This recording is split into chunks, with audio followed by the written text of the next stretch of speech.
எதுக்கு எடுத்தாலும் பழி வந்து திமுக தான். சிலிண்டர் தட்டுப்பாடு ஏற்பட்டாலும் திமுக தான். சர்வதேச அளவுல போர் நடந்தாலும் அதுக்கும் திமுக தான்.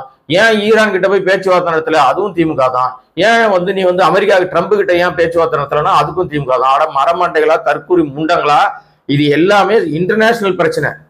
கேஸ் எல்லாம் கிடைக்குதா? கேஸ் எல்லாம் தட்டுப்பாடு இல்லாம கிடைக்குதா? கேஸ் எல்லாம் புக் ஆகுதான்னு ஏதோ வந்து மன்னர்கள் வந்து நகர்வலம் வரும்போது மும்மாரி புலிதா அமைச்சரே, மக்கள்லாம் நலமா இருக்காங்களா, எல்லா நன்மை எல்லாம் சாப்பாடு எல்லாம் கிடைக்குதா அப்படின்னு கேட்டுட்டு வராங்கன்னு கடந்த காலங்களை படிச்சிருக்கோம்ல கதைகள்.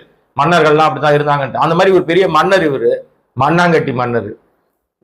நல்லா வருதுங்க காலையில நமக்கு. இது என்ன ஜென்மங்க இது? என்ன அடிப்படை பிரச்சனை? அதை பேசுறதை விட்டு சம்மந்தம் இல்லாம என்னத்தையோ பேசிட்டு தெரிஞ்சுட்டு இருக்கு. இப்ப பிரச்சனை அது இல்லை. இப்ப நம்ம சொல்ல வந்த விஷயம் அது இல்லை. இந்த 2 தொகுதியில வேட்புமனு தாக்கல் பண்ணா ஏதாவது ஒரு தொகுதியில நிச்சயமா நம்ம வேட்புமனு ரிஜெக்ட் ஆயிடும். அப்ப அதை வச்சு திமுக மீது ஒரு உருட்டலாம். அதிகாரிகளை கையில போட்டு என்னோட வேட்புமனுவை தாக்கல் பண்ண விஷயத்துல ரிஜெக்ட் பண்ணிட்டாங்க சொல்லலாம். அதனால நம்ம உட்கார்ந்துகிட்டே வேலை பார்க்கலாம். நம்ம தான் வெயில் ஆகாது, வெளியே போனா ஆகாது, டெய்லி தொடர் பிரச்சாரம் பண்ண முடியாது, கை கால் நடுங்கும், 6 மணிக்கு மேல வெளியே வர முடியாது,